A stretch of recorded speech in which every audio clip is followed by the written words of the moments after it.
Hey guys, it's Epic here, and I'm actually currently sick with the flu, but this is a video that I felt was the right time to make, and a video that I've been debating to make for a long time now. And in this video, as the title probably says, I want to talk about the current state of Borderlands 3. Now, this video will of course be focused around how the launch of Borderlands 3 went, how the build-up went, how post-launch has been, and how I feel for the future of the game. And this video is not going to be scripted at all, it's just going to be kind of like a rant, and I know that you guys probably won't agree with my opinions and you'll probably want to dislike the video and hate on me, and you know, that's totally fine. But I feel like as a creator, my number one priority is to remain transparent with you guys, and when it comes to making content, I will always want to jump to where the community is, where the biggest audience is, in order to grow my channel. And if I can't continue to do that with Borderlands 3 in the future, it's a good idea to let you guys know why that might be. So I think I kind of want to start off by talking about post-launch, and it's quite a heartbreaking situation to talk about really, because in my opinion, post-launch is what killed Borderlands 3. And I say actually it killed Borderlands 3, but more so I would say it killed Borderlands 3 before it was even alive. So let's just get it out of the way with the whole Epic Games Store stuff. I don't think that killed the game. I think it greatly hurt the game, but I don't think it by any means killed the game. I think we all know why they made that choice. It was completely down to money, and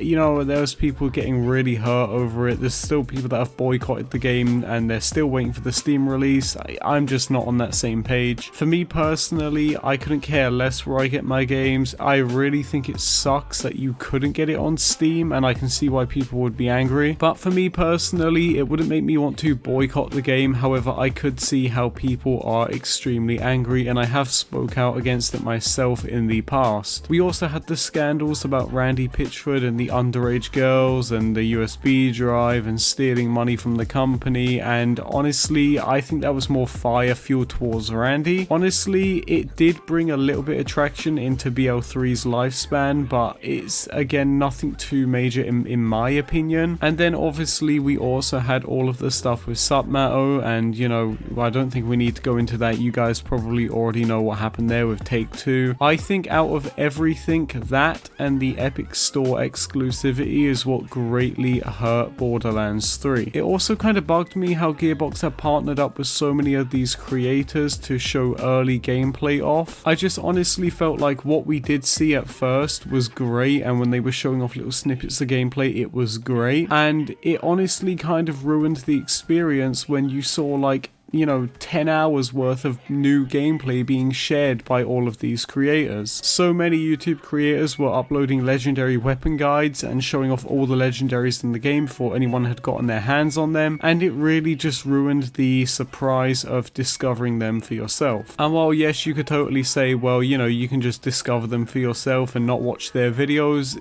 guys, let's be realistic. This is 2019, everyone sees everything. So I definitely felt like the choice to partner up with them creators was more of a bad thing than a good thing, which I know some of you are going to think is like a really stupid thing to say, but in my opinion, showing all of that gameplay off just totally killed it. And then of course the game dropped and it had crazy bad performance issues, and also it was very buggy. That to me is one of the biggest crushing blows I think I could have ever gotten from that game. It blew my mind how they had so many people working on this game and yet it still had all of these bugs. And then it also came out that Gearbox had given creators and other reviewers earlier demos of the game in order to not give them performance issues. That to me is a seriously scummy move, and I don't think anybody should do that without being reprimanded for it. I don't know why no one talked about it, I don't know why no one called them out for it, I don't know why it wasn't as big as it should have been, because that to me is a shady company move, and whether I like the series or not, it's something that you should never defend them for. I think as bosses, Troy and Tyrene Calypso honestly weren't as bad as everyone said, but I think the writing for them was seriously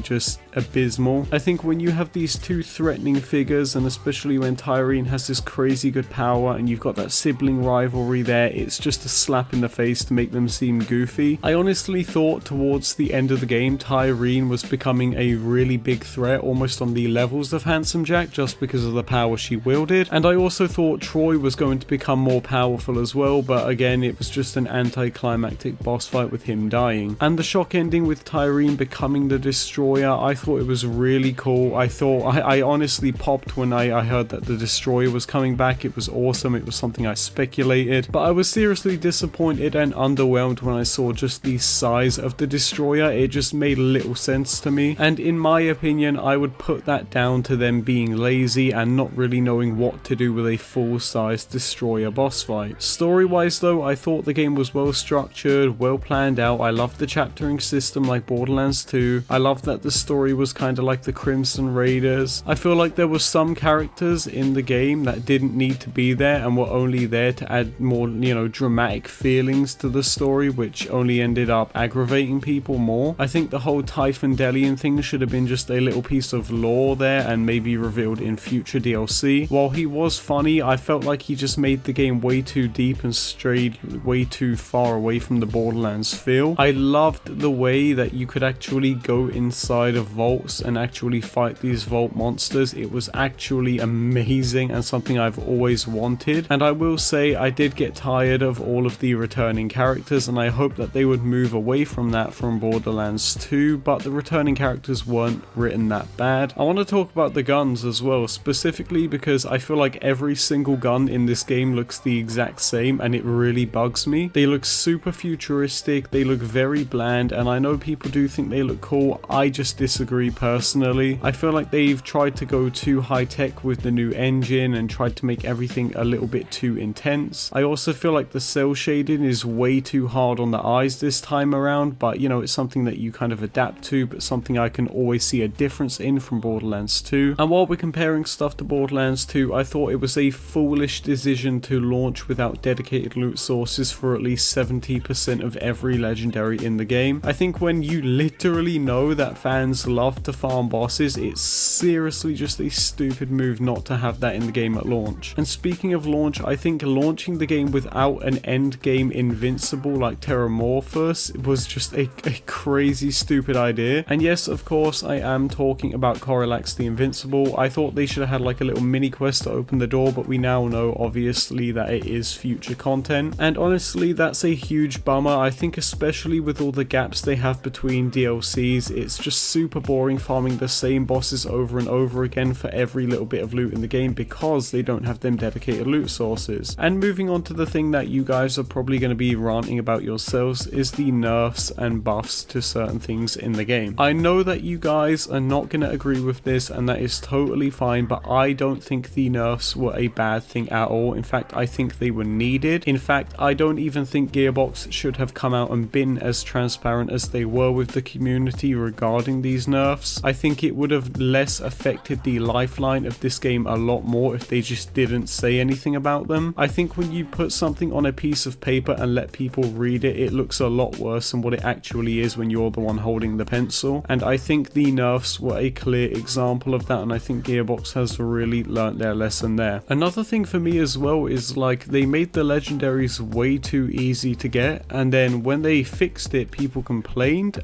And I don't know who to blame for that. On one hand, you have to blame Gearbox for making it that way in the first place, and on the other hand, you have to blame the fans for thinking this is how it should have been. For me personally, being able to obtain every legendary in the game at launch totally killed the replayability of the game, and I don't know if that's going to be earned back in any way unless they do something about it. I think when UVHM comes out and everybody has to refarm their gear, by then there will be dedicated drop sources, and that's where the real fun is going to come in. But as for launch, I think that alone just really killed the fun. Now, as for where I see this game going in the future, I really don't know. I think Bloody Harvest was a step in the right direction. I loved the way it was set up. I loved the way you could farm for these challenges. It added a ton of replayability and was awesome. I know people hated having to get the ectoplasm and then going back to heck and then killing all the enemies, and I didn't like it myself, but I thought it was more like Borderlands 2, and that's what kind of redeemed it for me, and I think the rewards we earned were really great and fun too. I know Gearbox has plans to expand skill trees in the future rather than adding new Vault Hunters, and all I can say to that is just no, don't do that. That is a bad idea. I think right now skill trees as they are very complicated for new players to understand, and adding more trees will only further complicate things, and I think having a wider array of Vault Hunters to pick from can only help them in future. I also think future content and DLCs and timed event needs to be pushed a lot quicker, to come out a lot quicker, to redeem themselves for the rocky launch they had, but by no means do I want them to rush it, and by no means do I want the crappy writing that we had in the main story to return. And finally, as for Mayhem mode, I think Mayhem mode was a really bad feature added to the game. I know that a bunch of you guys won't agree with me, but in my opinion it just seems like now if a gun isn't good in Mayhem, it isn't good anywhere, and that in my opinion just kind of kills the longevity of weapons and items and